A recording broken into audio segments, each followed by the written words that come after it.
Like his recounting of that day. Coming up, the latest on the flood threat this week in the mountains. Dedicated to eastern and southern Kentucky, this is WYMT Mountain News at 11.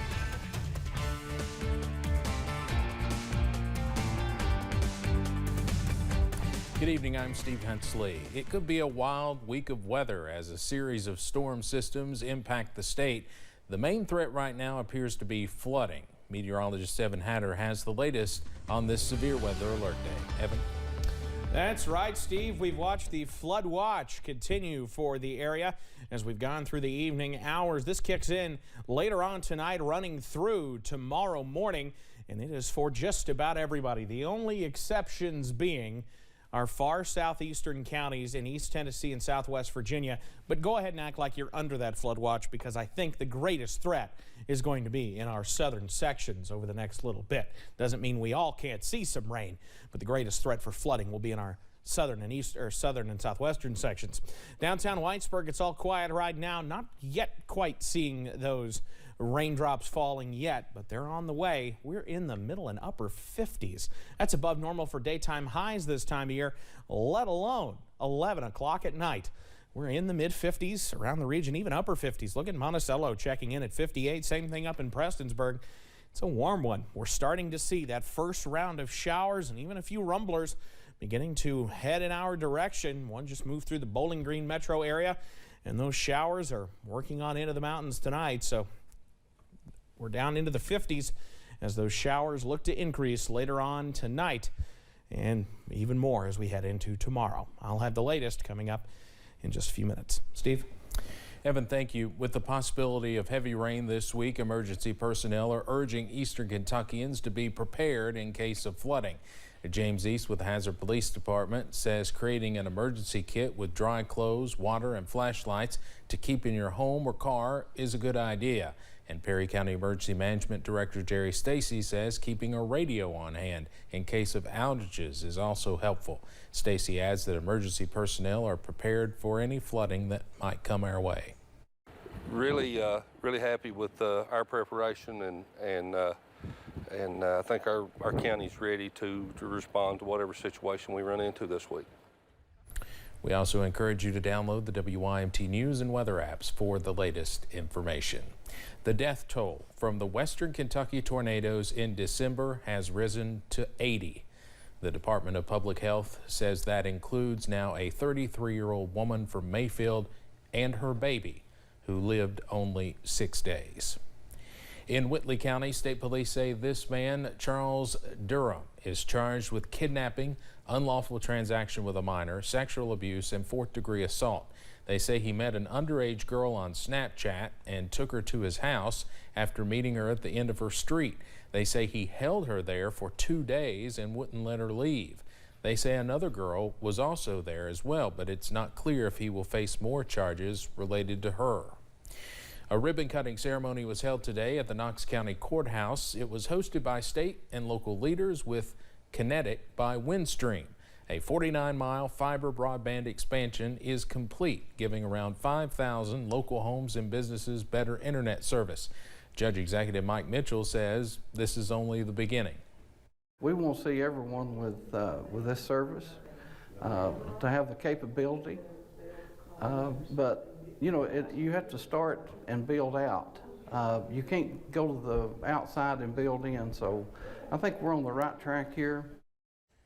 Mitchell says he's grateful for everyone's involvement that made the expansion possible.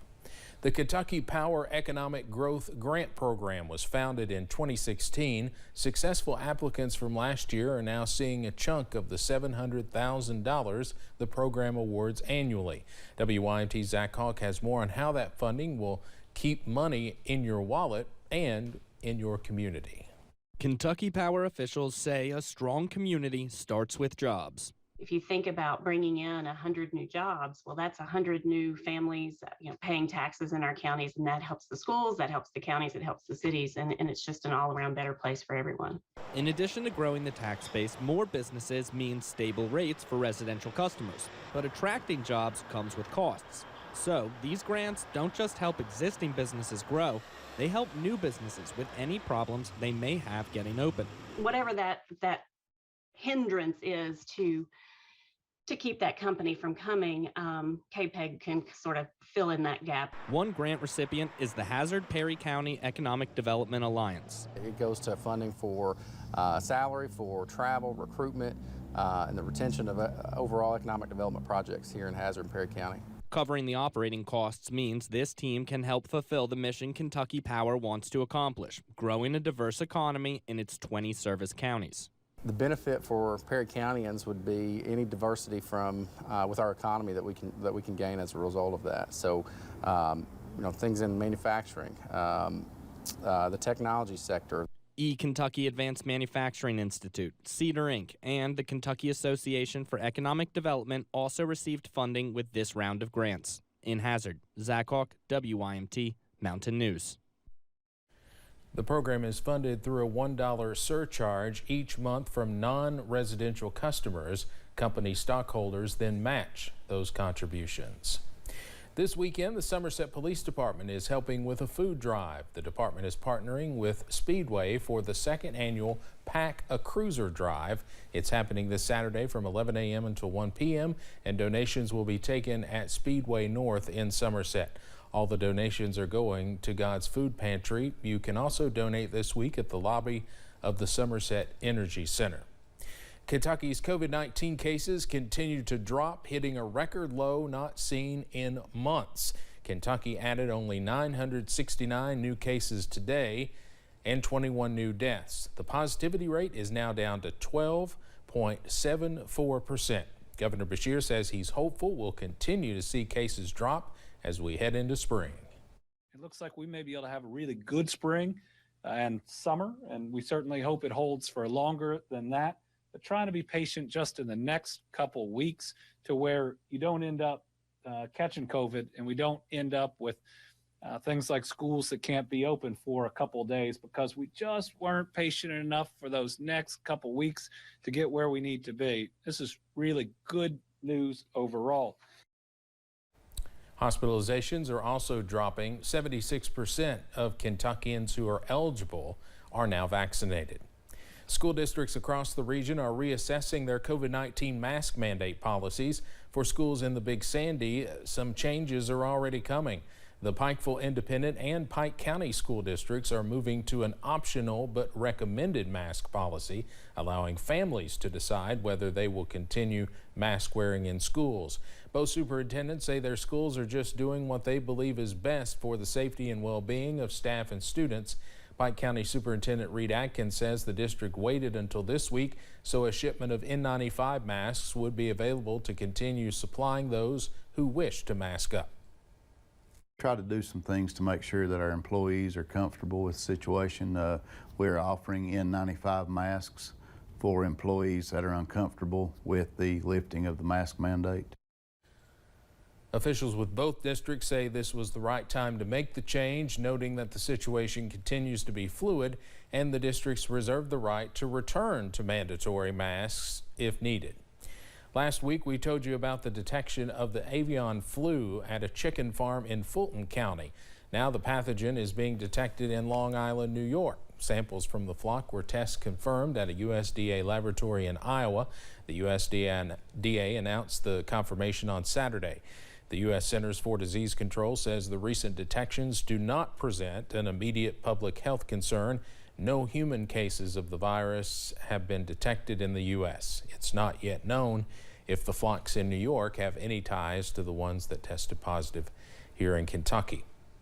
A local farm is part of a national network that connects farmers with their communities. Community-supported agriculture, or CSA Week, is this week. The CSA helps local farmers by linking them with their communities through a subscription service.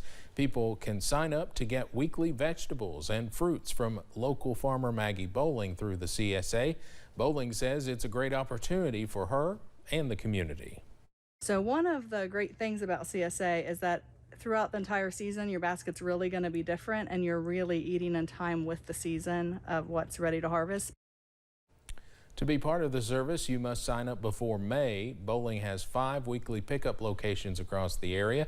There's also delivery for those within 5 miles of the drop-off locations. Federal regulators assessed a nearly $17,000 penalty against a company that shorted workers on overtime in western Kentucky. The U.S. Department of Labor also recovered more than $10,000 in back wages and damages for 23 workers. The department said that both Deloma Corporation and Parth Corporation were not paying their employees time and a half when they worked more than 40 hours for the week. AT&T's 3G network is shutting down on Tuesday. Other carriers are following suit later this year, and it won't just impact older phones, but also some everyday devices you probably own. That's because a range of products require updates to continue working. That includes some home alarm systems, medical devices like detectors, and in-car crash notification and roadside assistance systems like OnStar. To avoid a disruption of service, businesses are urging customers to upgrade or replace some products and services before they drop connectivity. 3 sites in or partially in Kentucky saw more than 500,000 visitors in 2021. The Big South Fork National River and Recreational Area welcomes nearly 900,000 visitors in 2021. Cumberland Gap National Historic Park saw a nearly 11% uptick in visitation last year. And Mammoth Cave National Park out in western Kentucky saw the biggest upswing in tourism, welcoming nearly 600,000 visitors in 2021. Coming up on Mountain News at 11, Medina Spirit is no longer a Kentucky Derby winner. We'll analyze the decision to disqualify the win and the suspension of Bob Baffert. And another breezy one on the way as we watch showers and storms take aim on the mountains. I'll have the very latest coming up. With the eyes of the world upon you, you have to perform. You have to be quick.